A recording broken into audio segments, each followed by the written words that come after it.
Financial mistakes by age. Wouldn't it be nice if somebody had 30 plus years of experience and could share with you all the pitfalls, all the traps to avoid? We got your resource right here. It's Brian Preston, the money guy. Bo, wisdom comes from experience. Okay, I can believe that. I mean, I wrote that down, and I gotta say, because human nature is we remember the negative stuff a lot better when we remember the positive stuff, is that usually that wisdom comes from a lot of mistakes. Yeah, it seems like the things I learned the most from are the things I've screwed up in the past. And I don't think I'm alone in that.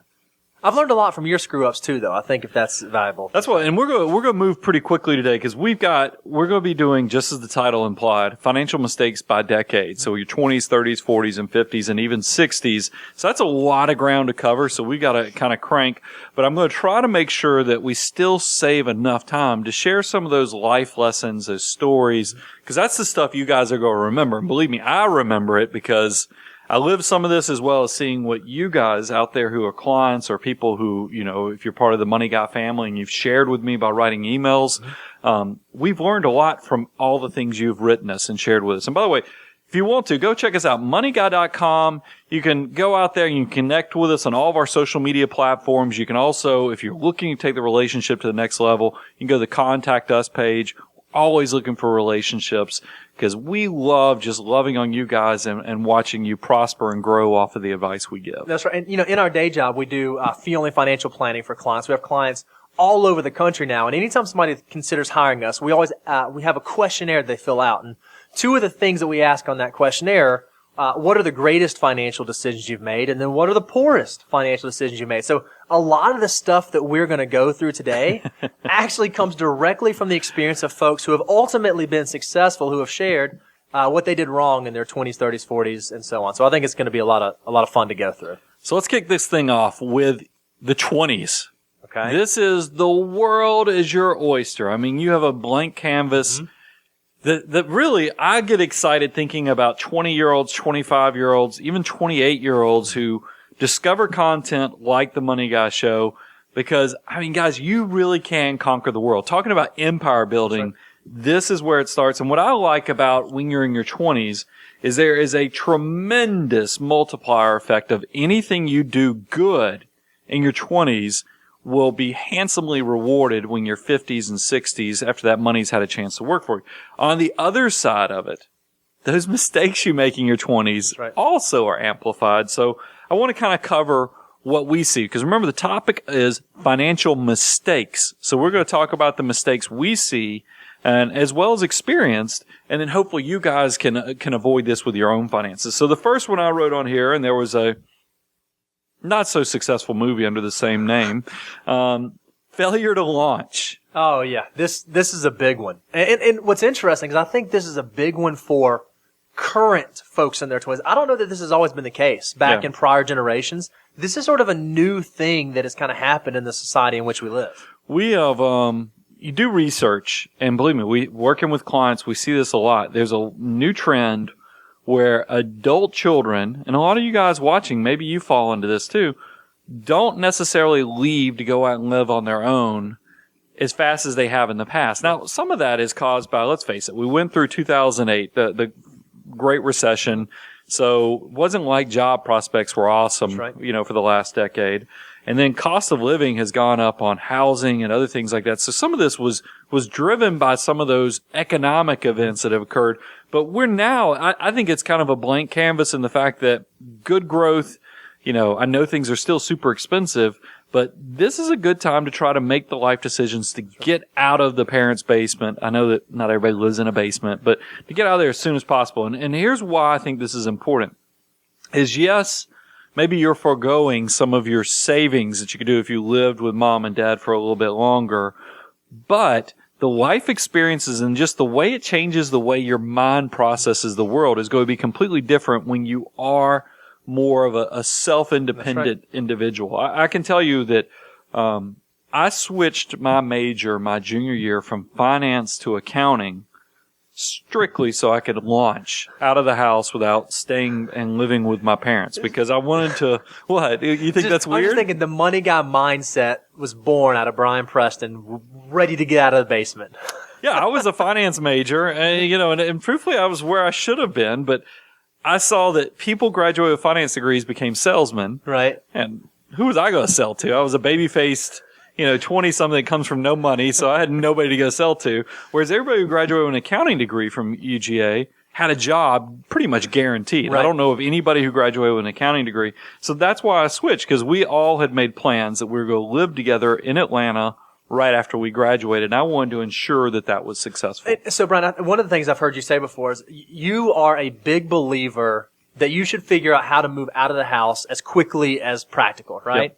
Yep. And I think that makes all the sense in the world. But in pre-show, we were talking a little bit about there are some situations. We have some really close friends who've done this that maybe there is an opportunity because of who your parents are, the situation that you were born into, or whatever it may be, that there might be some help that could exist from your parents that could really allow you a platform to do something pretty incredible. Well, you kind of brought up two concepts.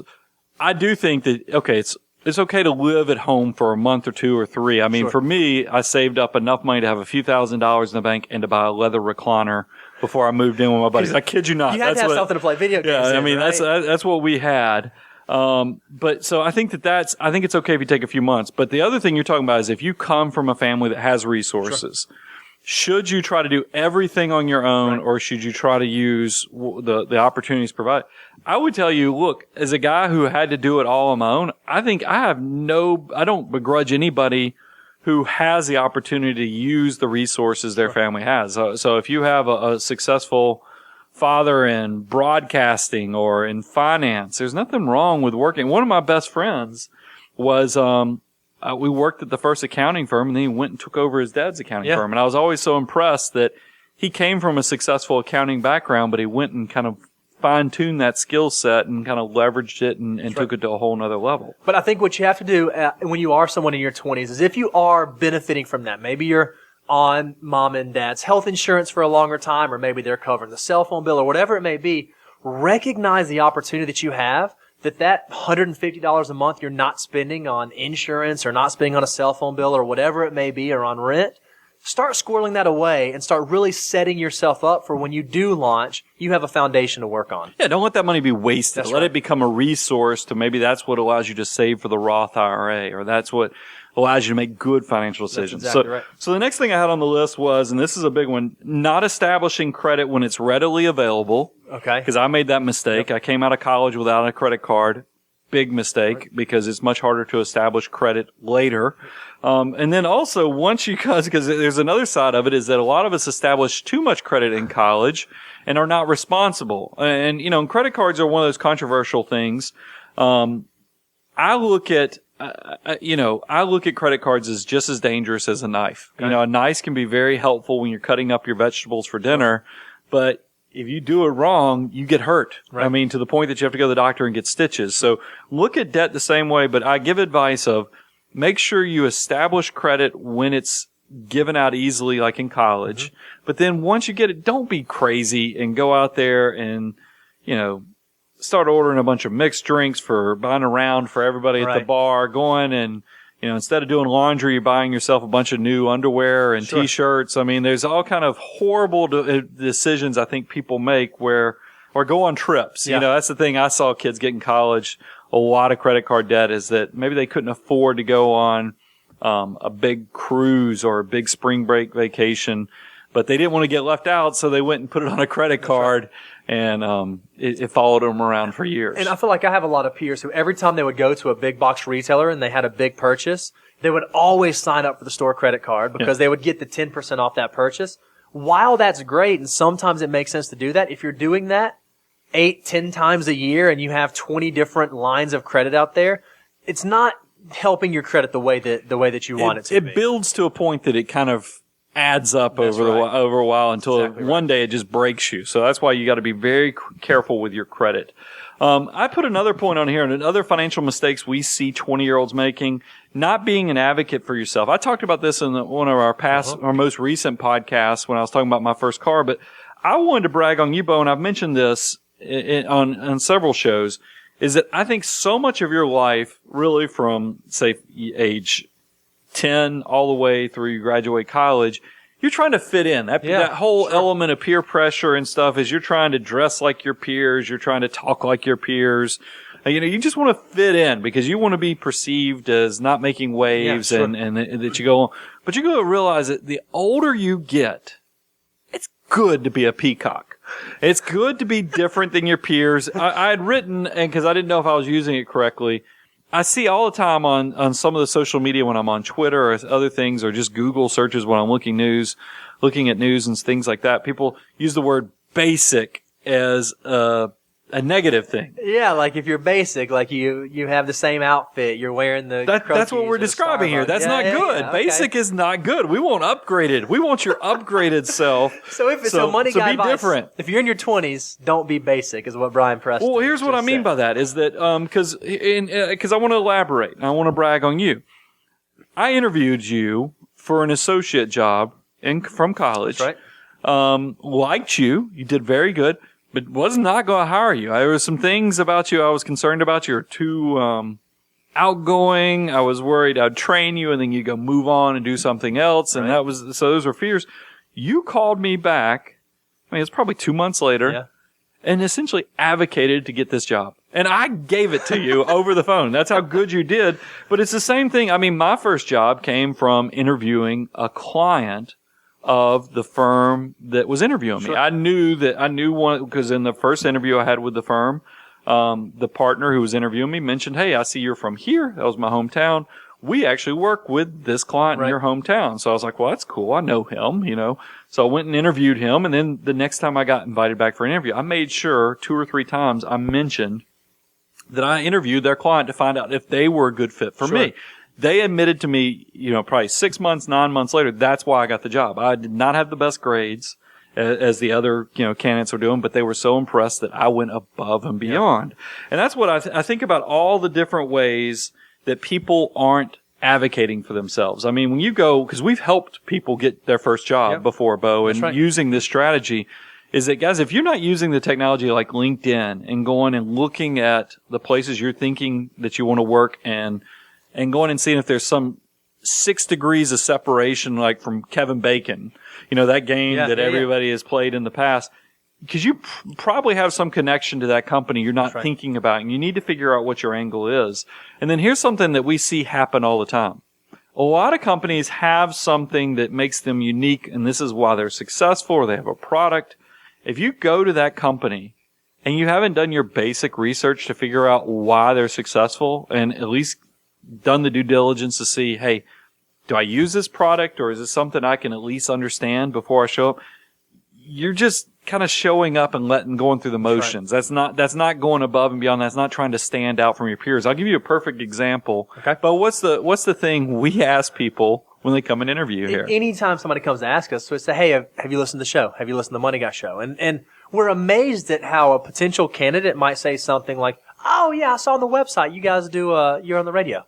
Yeah. Like, that's not. But they say that, and then they say, "Did you go listen to it?" Oh no! I'll go check it out later. I need to do that. Well, you didn't want to go do some research on us? I mean, that's what to see if we're a good fit. I mean, it's one of those things. Don't be basic, and then look for situations as I bragged on, like Bo did, to go plead your case. Sure. If there's something you really want, make somebody give you a no. You told me one of the things you've improved me at, Bo, is you said your second best answer is no. That's always right. Your second best answer is always no. The worst thing happens, they say no. So you probably were much better at the dating scene and everything else than I was. If I didn't know you were a serial monogamous with you only really had 2 relationships in your life, but it's still you had the game if you wanted to. So a lot of this, Brian said, and gosh, we ought to have a shirt made that's the Money Guy show and it says "Be a Peacock" because I just think that'd be an awesome shirt. Mm-hmm.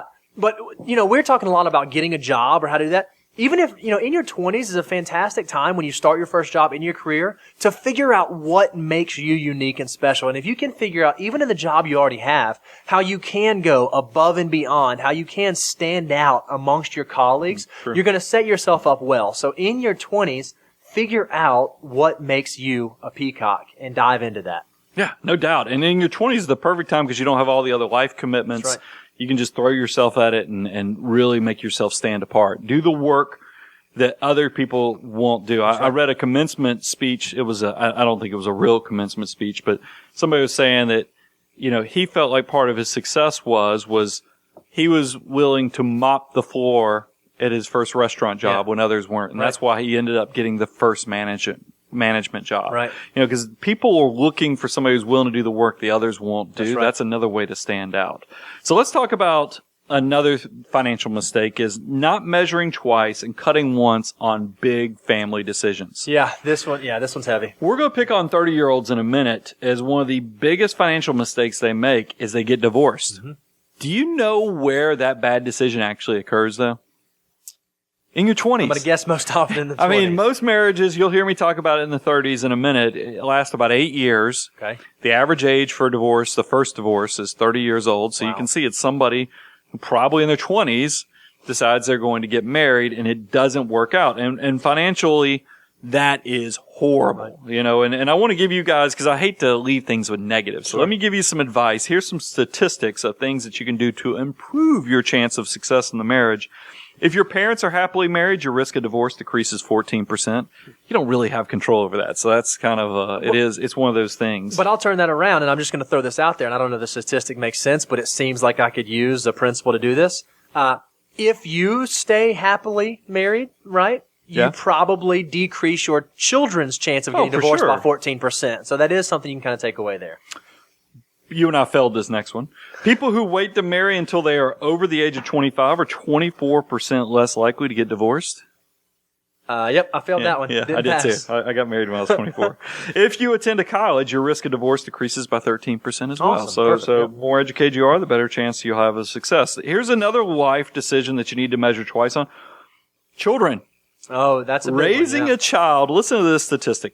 Raising a child costs approximately $233,610, and that's birth to 17. That's not including college or all the other economic outpatient care when they live in your basement when you're, later.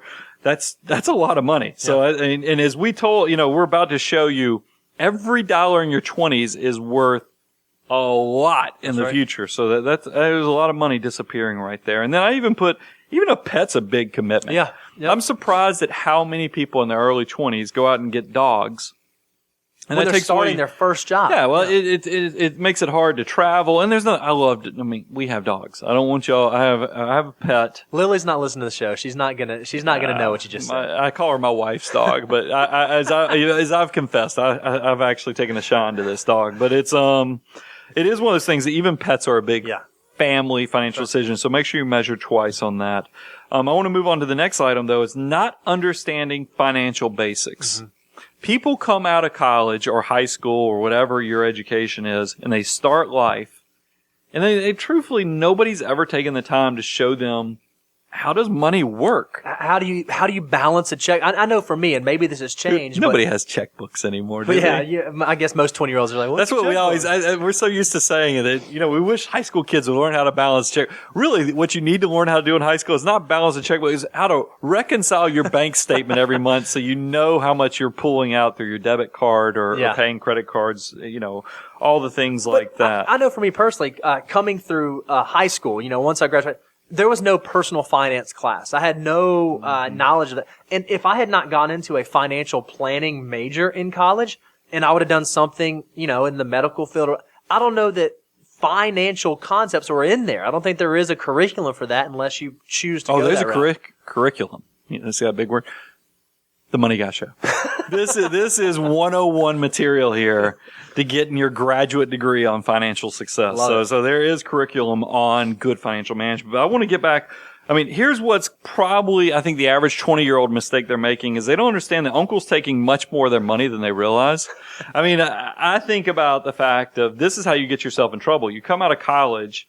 For me, it was $28,000 a year. Okay. You're like, when I used to make $10 last a weekend, you're like $28,000. I'm rich. You really do think that, but then you get your first paycheck and you realize, oh my goodness, Social Security, income taxes, man, Uncle takes a lot of my money. And then there's all kind of other things like, you can afford a $200 a month car payment. Right.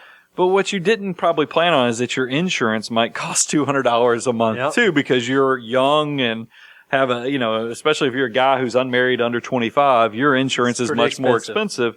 So there's all kind of things that are going to be sucking your money in renter's insurance, all these other things, your utilities that you just kind of took for granted when you lived, in college, when you're being taken care of. So make sure you understand how much uncle's taking, because that leads to the housing and lifestyle decisions that are probably going to cause you trouble if you're not paying attention to those things. One question I'd ask is, if you are just getting out of school and you're taking that first job, do you really need to be in that absolute top tier nicest condominium or that nicest apartment complex? Because is that money that's actually well spent? I feel like I saw so many of my peers doing that. They had to be downtown in the heart of things, spending a mortgage payment and rent every month for no reason at all. Right. So that's just something to keep in your mind in your 20s.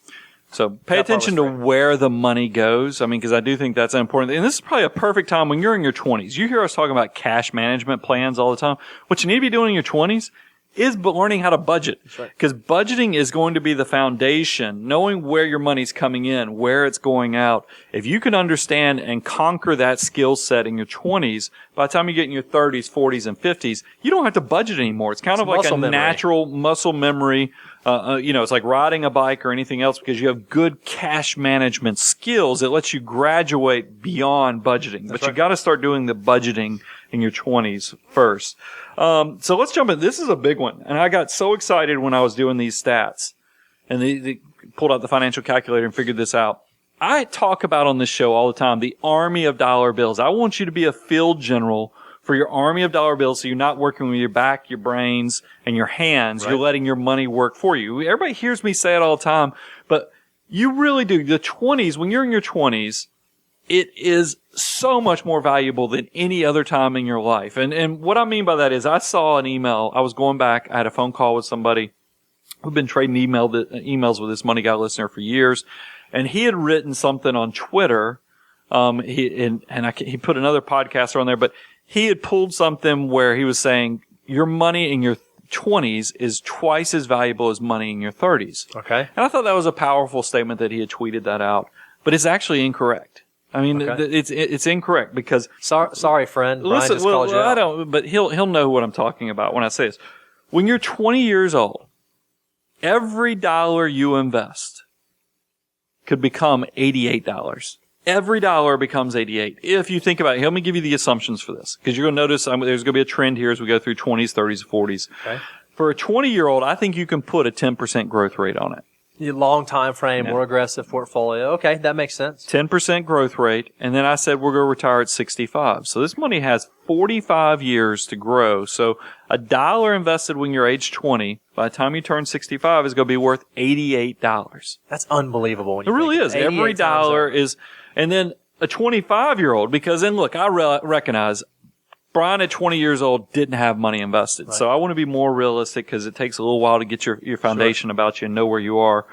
25-year-old that puts a dollar away is going to be worth $54. Every dollar is worth $54. Not as good as the 20-year-old, but a 25-year-old still 54 for every one. That's pretty powerful. So I take back to that Twitter comment that a listener made a few years ago, and he said it's twice as valuable. That's not the case, because actually when you're 25 years old, every dollar you put to work when you're 25 is worth 3 to 4 times more than the money you invest when you're 35 years old. And what I mean by that is that if you think about $54, I mean, I'm going to go ahead and cheat because I've got it right here. For a 35-year-old, that money is only $15. Wow. So if you do 54 divided by 15, you can see that it's well in that 3 to 4 multiplier. Right. So your money is very valuable in your 20s. So don't squander that opportunity. Your 50-year-old self, no matter how successful, how wealthy you are, is going to say your 20-year-old self didn't do enough. I mean, I have somebody that I talk to all the time, multimillionaire, and they still tell me they didn't save enough when they're in their 20s. And I know their behavior. They save a ton of money, and they always have. But even a successful person is going to look back at their 20-year-old self and go, man, you could have done more, because at this threshold where you're getting 50 to 1 or 80 to 1 type of multiplier effect, you're going to be ticked off that you bought Starbucks. Yeah. I mean, you really are. It does have that type of impact. So make sure you understand the value of your money. And that transitions nicely into when you start your first job, get that free match. When your employer, because if your money's worth 80 to 1, your employer's money's worth 80 to 1. So please take advantage of the free money that your employer's putting out there. And then also, I want you to have $1,000 or $2,000. Get that some basic emergency reserves. But Bo, you've got something that's even more powerful than emergency reserves that you said people need to be thinking about. Yeah. So all the time when I'm talking to folks in their 20s, they're asking me for some advice starting out, and they say, "Well, I always hear you guys say I need 3 to 6 months for an emergency," and that is true. Yes, you do need 3 to 6 months for emergency fund. However, if you're somebody who's young and you're not married, you don't have kids, you don't have a lot of folks pulling on you, I think that the dirty little secret that a lot of people don't know about is when you put money into a Roth IRA, you can always pull that money out that you put in penalty-free and tax-free.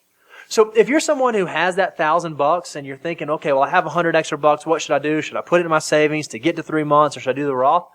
Go do the Roth, because you have a limited window to get money into that Roth IRA. And if you need to get to it, you always can. You don't want to use that as emergency reserve, but I always tell young folks, prioritize getting money in the Roth IRA as early as you can. And even though you're supposed to leave it in there till 59 and a half, there's some wiggle room there if you got in a really tight spot. Now, in most circumstances, you're not going to. You can let that money start working and watch what happens when it turns 88 times over. What's valuable about Roth? Because some might be listeners that don't understand the difference between money a Roth. You put into a Roth right now, you won't get a tax benefit now, but as it grows 88 times over between age 20 to age 65, when you go to pull that money out, you don't pay any taxes on it.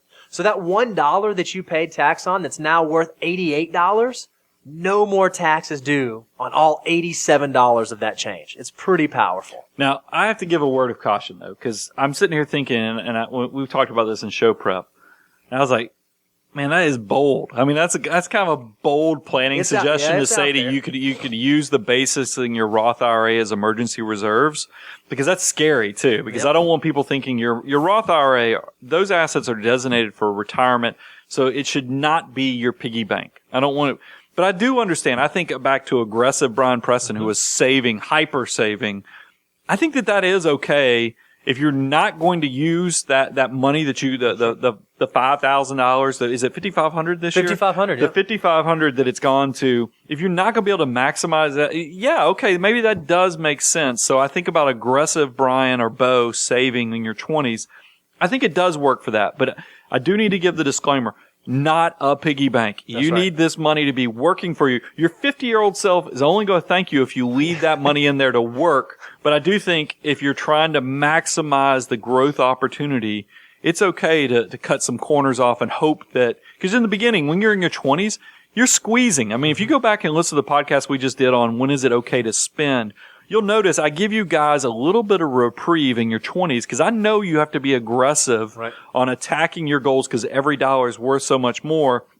And this is the time that you can have the aggressiveness in your nature of the way you handle your finances. I mean, you're 40 plus years from retiring. So let's make that money work for you. Let's move on to the next thing that I think is powerful. Great advice on the Roth, though, Bo, is that not listening to your elders. And this one sounds like, because my wife even admits this, I'm 2 steps from yelling at kids from the front porch to get off the lawn. I think it's kind that she gave you 2 steps. Yeah, I mean, I'm getting close. But I do think that you should remember that wisdom comes from experience. And if you guys can cut a corner off, meaning if you don't have to fall in the Wile E. Coyote trap, that, and you get to be the roadrunner and kind of go right past it, that is much more beneficial than you falling into the trap then taking years to recover from the bad experience. So I also want so listen to your elders.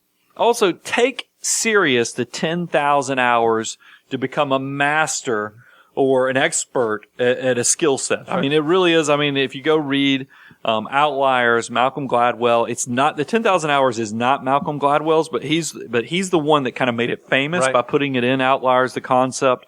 And it's true. I mean, I think back to my life, got to do stuff, probably 5 years, get 10,000 hours to become an expert.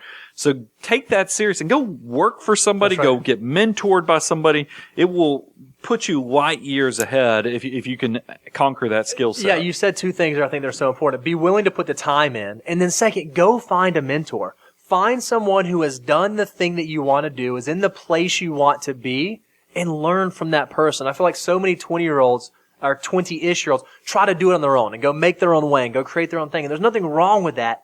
But partner up with someone who's been there, done that, and you will be amazed at how far ahead of the game you get. You'd be surprised at how many people I meet that are super successful, and you say, how did you get in this career? Mm-hmm.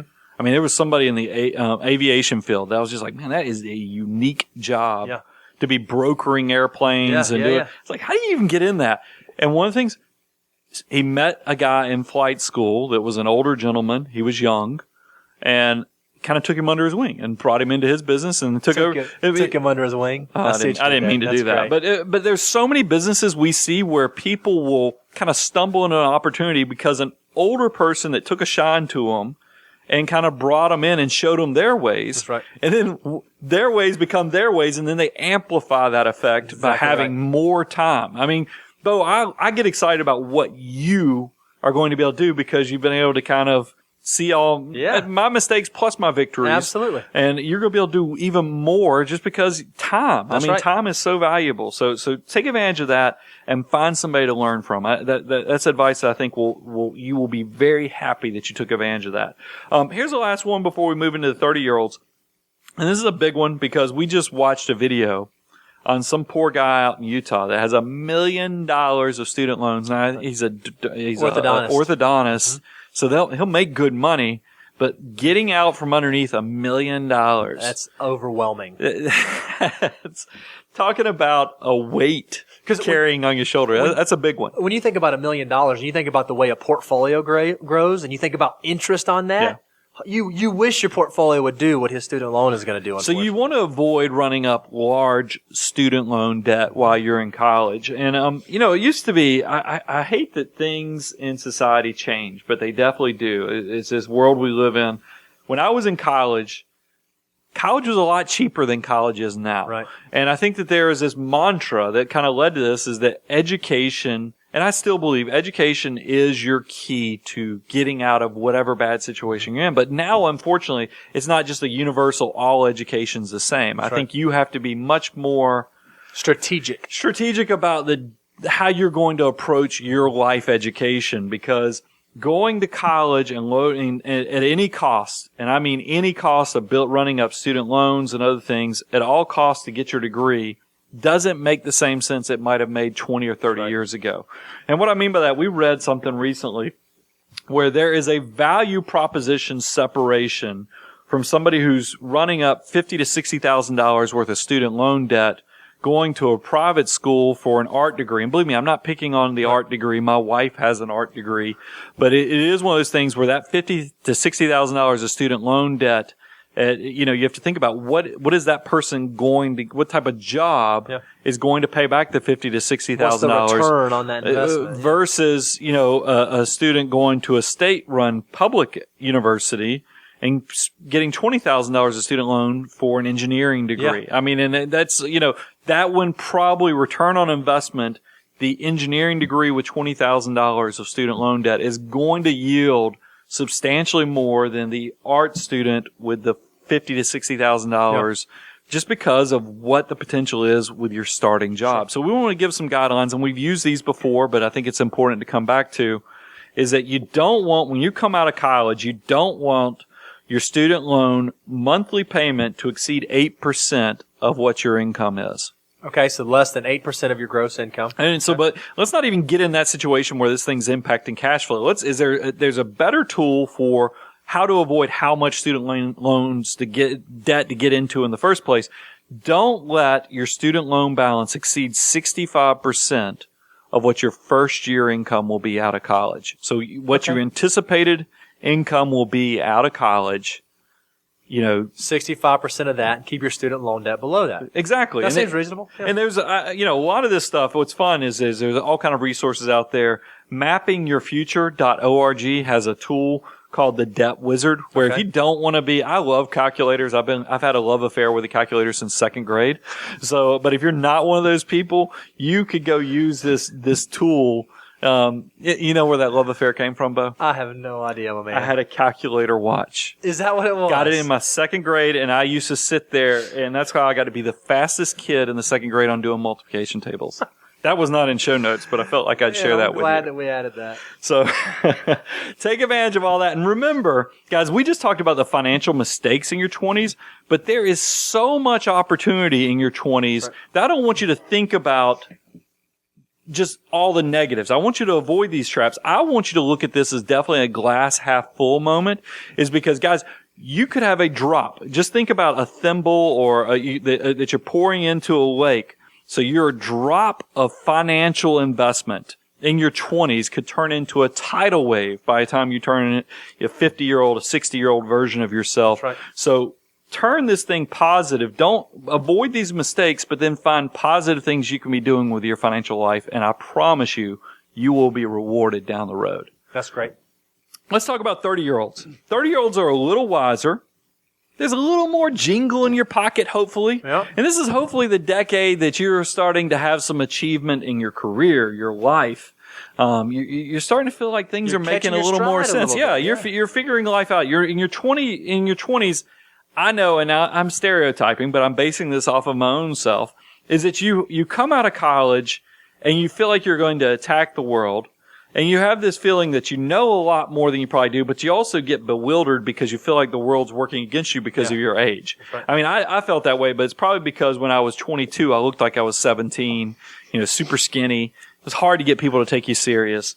So you get into your 30s, you're starting to show a little age. You actually also have some wisdom to you. Some experience. So this is hopefully where you can start really getting some traction on things. You can also, this is the age where you can still take big risk without and still have time to recover if it all falls apart. So really exciting time to be a 30-year-old. So let's kind of jump into this. So here's some of the biggest mistakes that we see folks make in that 30-year-old Biggest mistakes 30-year-olds make. And I put this one on purpose as number one. And I picked on 20-year-olds about this because they're the ones that got us. Our 20-year-old self usually got us in trouble to where this hurts the 30-year-old, is that getting divorced. Yeah. Oof. And that just kind of sends waves down me because it's getting divorced is expensive. It stinks from a life perspective, but it's also a really hard, difficult, bad financial decision. Yeah, it's typical divorce occurs according to the statistics when you're 30 years of age, 8 years of marriage. So like I said, you made the decision probably in your 20s. Right. But here's the thing, when you think about financially, what does this mean for you?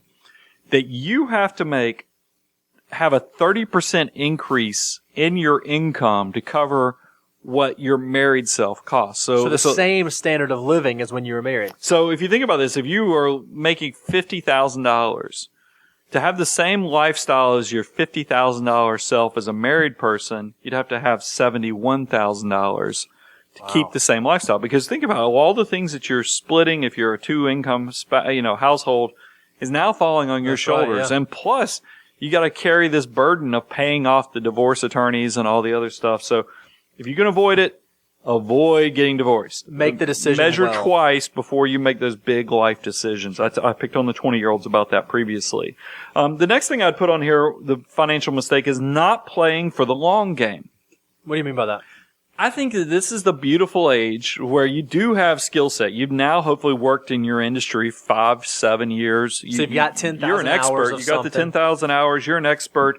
Now since you've taken that decade of your 20s and absorbed and become the version of yourself that you wanted to be, now you need to ask yourself, okay, am I doing what I'm supposed to be doing? Am I living where I'm supposed to? This is the part where you really need to start vision planning for what is my long-term self and life going to look like. Okay. I don't know that some people don't make those decisions until they get older. Sure. And I'd love for you to tackle that, because this is the foundation of becoming a planner. Mm-hmm. If you're thinking about these things in your early 30s, believe me, your version of yourself in your 40s, 50s, and 60s is going to be very happy, because the skill set of becoming a planner pays off. Would you agree with this statement, Brian, that if you don't ask yourself these questions in your 30s, you likely will ask yourself these questions in your 40s Yeah. But at that point, you might not be able to make the same adjustments that you could have in your 30s. You can make a very small move in your 30s, like from an income perspective, or and it just doesn't seem like that much of a hardship. Right. Whereas when you have to make decisions in your 40s and 50s to get your financial life on track, you're going to find it gets much harder. Sure. I mean, you have to, instead of it just being an incremental slight move, now you're having to move mountains to make changes. And I'm not trying to downplay my 50-year-olds who have to make a big decision, but it is just so much easier when you're in your 20s and 30s. So this is the point where I'm going to challenge you. Are you saving enough? Think about these things, because it will definitely be the tell that you drag around for many years to come if you can make those hard decisions when you're in your 20s and 30s. I thought this one was important, Bo. You've always done a good job when I hear you talking to prospects, or you've talked about this on shows. Not insuring away likely risks. That's a big mistake I see. Yeah, Walk through that. All the time, folks. It's easy in our 20s to think that we are young and invincible and some of the things we don't need. But in your 30s, when you start to have people depend upon either your income or your ability to provide shelter, provide food, it does become necessary that you have to kind of put on your big person pants. You have to go buy those insurances. You have to go make sure that you do have adequate life insurance. Our rule of thumb is 10 times your income is a pretty solid bet. Do you have disability insurance? You are statistically more likely to be disabled than you are to prematurely die. And so disability insurance is especially if you have somebody depending on you, you want to make sure you have that in place. Is your health insurance where it needs to be to provide for you and your family? Are you taking advantage of tools like health savings accounts? Maybe you have access to it and you didn't pay attention for the past few years. That's a huge triple threat savings opportunity. We have an entire show dedicated to health savings accounts. So go to the moneyguy.com Triple website. tax advantage. That's it. Go moneyguy.com, look up health savings accounts, and you'll find it. And then what about on your home and auto side? Are you adequately insured on your auto insurance? Do you have an umbrella policy in place? It's amazing how many times, Brian, I get on the phone with someone who's in their 40s and maybe they have 7-figure portfolios, but they're lacking umbrella insurance. And it's just something that makes all the sense in the world to have in place. It's cheap. If you have assets or if you have earning potential. I think those are the two things that it makes sense. In your 30s, when you really have to start getting those things in place. And here's the cool thing. When you're young in your 30s, you're typically healthy. Mm-hmm. So all the things that we were talking about, like the life insurance, the disability insurance, and you're now getting to the age where you're old enough that your auto insurance, your homeowner's insurance is cheaper. A little bit cheaper.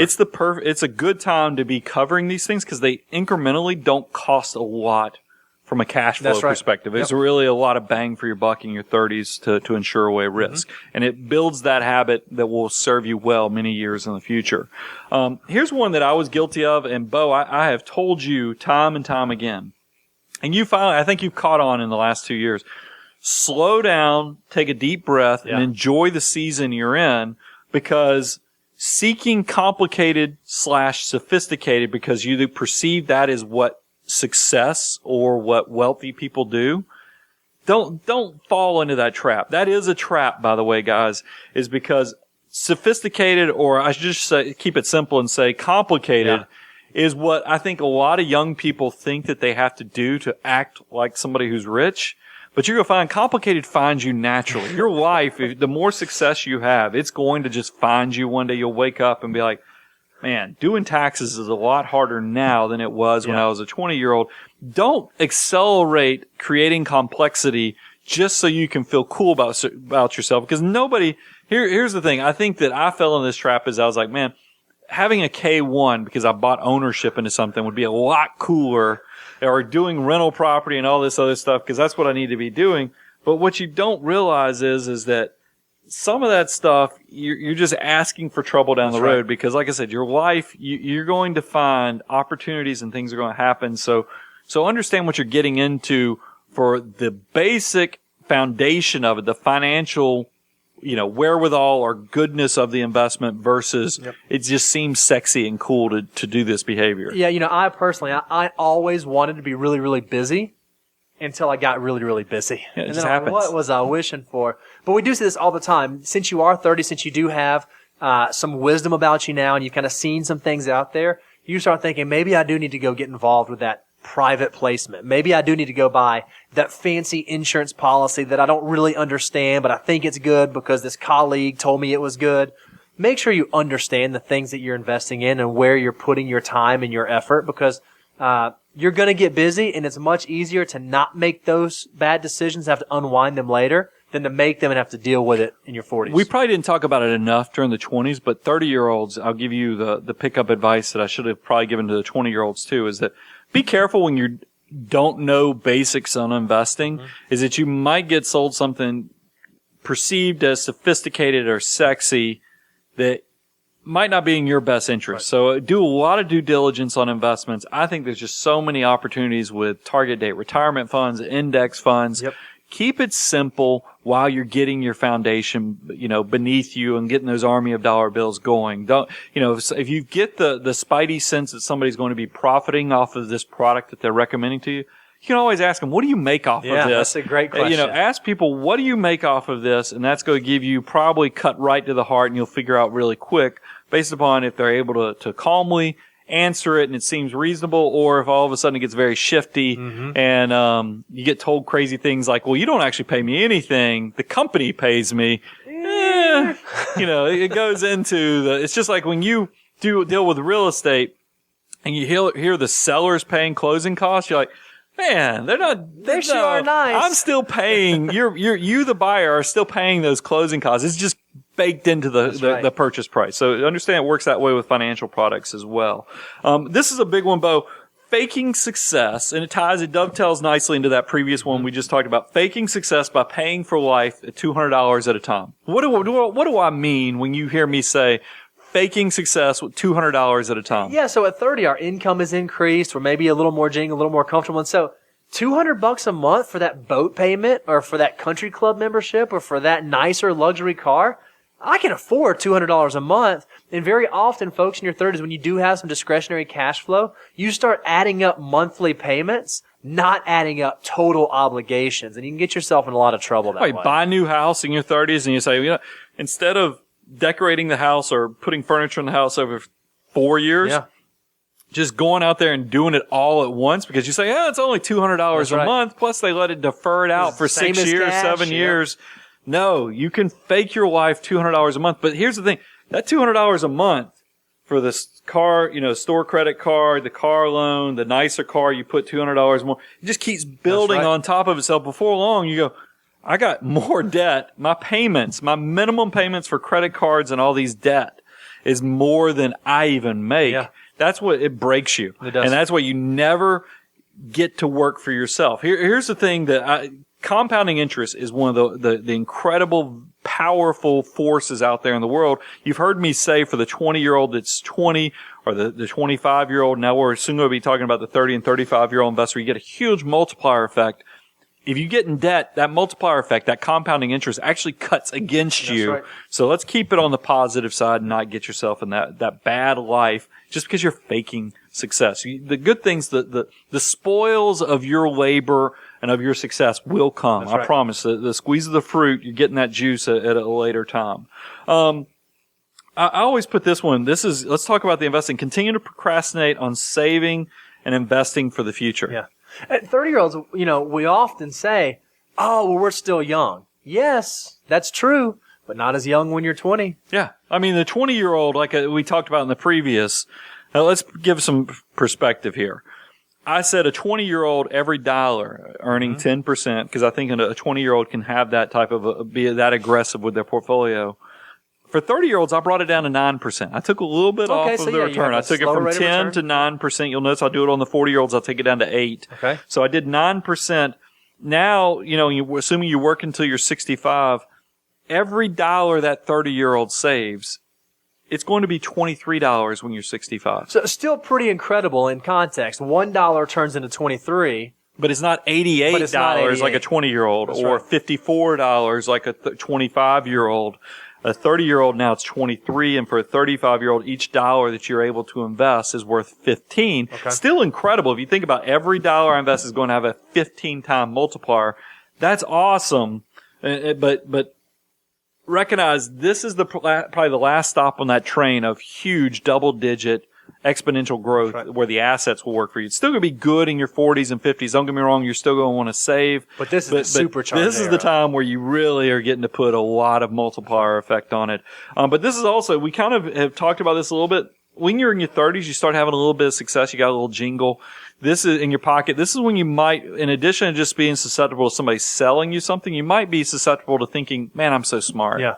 And this is when you start thinking about day trading. Oh, I've watched CNBC. I know how the stock market works. Day trading, individual stocks, stock options. The worst thing that can happen with stock options is you make money on your first investment in stock options. True, that's the worst thing that can happen. Day trading. It's happened. Also. I've lived that mistake. I've played around with some stock options, turned a few $100s into a few thousand, and then you're like, man, this is what I ought to be doing with every dollar of my money. And then you quickly realize, maybe not. You might be right on your decision, but the timing might be just off, just enough to where you take it to zero. That's right. And that I'm not going to pick on the companies that we did that on, but the problem with option investing is you could be exactly right with your observation. Either a company is overvalued or a company is undervalued.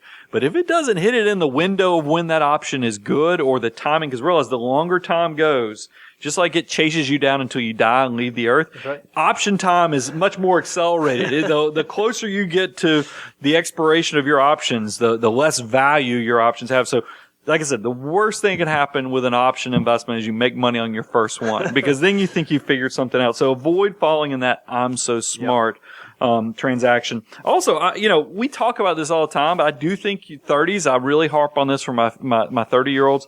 You should hopefully be saving 15 to 20% of your gross income for the future. That's right. Hopefully even pushing it towards 25% of your gross income by the time you leave your 30s, because that's the money. Like I said, you get that. This is your last stop on the big multiplier effect. The more money you can have working for you at a younger age, the more you're going to be benefited in the future. I have shared my philosophy me and my wife came up with is that we really, really tried to prioritize saving in our 20s and 30s so that when we hit 45 or 44, we could pull off the throttle a little bit and actually start enjoying this money because the army of dollar bills is doing what it's supposed to and growing for us. So make sure you're doing that. Maximize that company retirement plan. Go ahead and max out that Roth IRA if your income allows for it. And if you make too much money for the Roth IRA, you might still be able to do Roth contributions. That's one of those that we won't, we can't go into all the details on this because it's not a one size fits all, but you could definitely reach out to us on the Contact Us page and we can help you out. And then you should also be definitely closer to that 3 to 6 months of emergency reserves. And then here's the last mistake. I left this one on purpose because I wanted to close with a punch on my 30-year-old's bow, is that a lot of people make the mistake when you have children. You prioritize saving for their education more than you do for your retirement. Yeah, we see that a lot. There's a problem with that. There is an entire industry for getting your kids through college. If you think about it, you can get scholarships, you can get grants, you can get student loans. And even though student loans are very scary, there is an industry where at least, your kids can do co-ops where they work. When you hit retirement age, you get Social Security. You may or may not get a pension. You may or may not get Social Security either, by the way. But the rest of it's kind of on you. There's no loans for retirement. There's no retirement loans. Nope. They can go do a reverse mortgage and some other crazy Hail Mary type things. But we'll talk about those in a second. None of them are great examples of opportunities that you get excited about. Right. So make sure you're prioritizing saving for yourself and your retirement first before you pay for your sons or daughters' education. Believe me, your sons and daughters will thank you when you're not living in their basement. That's right. Because you're self-sufficient on your own. So try to avoid and get your priorities right on where the money needs to go when you're in your 30s on the kid. So that kind of brings to a close the financial mistakes of 30-year-olds. And we could go on and on because this is such a valuable time in your life, guys. 30-year-olds, this is, like I said, when you're setting that foundation where, I get the people kind of enjoy their newfound getting out of college, their independence, their freedom in their 20s. So it's not uncommon that people kind of wake up when they're in their 30-year-old self and start getting responsible about things. go and learn from these mistakes we said for 30-year-olds and turn it into something positive for yourself. And I think that you'll just be light years ahead of your peers who kind of let that party from your 20-year-old self carry on into the 30s. And then they get the wake up moment in their 40s. And here's the thing. When you get your wake up moment in your 40s, might not have as much time. So that leads me to a great point. We've recognized this show ran longer than we anticipated because, it's just a lot of loving on mistakes to avoid, and we want you guys to avoid it. So we're going to turn this into the financial mistakes by age. We're going to do part 1 and part 2. So this brings to close the part 1 version. We'll come back, for our next show next week and do a part 2 of this. So the podcast will be broken into 2 sections. But here's what I want you guys to know. You can sense there's a passion that we want you to make good financial decisions with your money. So reach out to us. Let us know if this stuff do you resemble this? Or is there something here that hits you in a certain way that now is going to help you reevaluate some of the decisions you were considering making? I want you to reach out to us. Go to moneyguy.com, go to the Contact Us page. We love getting feedback from our listeners. We actually read everything you guys send us. So thank you for you even reaching out and considering sharing with us. And that's how we feel like this is the Money Guy family. I'm your host, Brian Preston. We'll be back shortly with part 2. So my 40-year-olds, my 50-year-olds, and my 60-year-olds will know how to even make better decisions to grow and know what they need to be doing so that they can have the life that they've always dreamed of.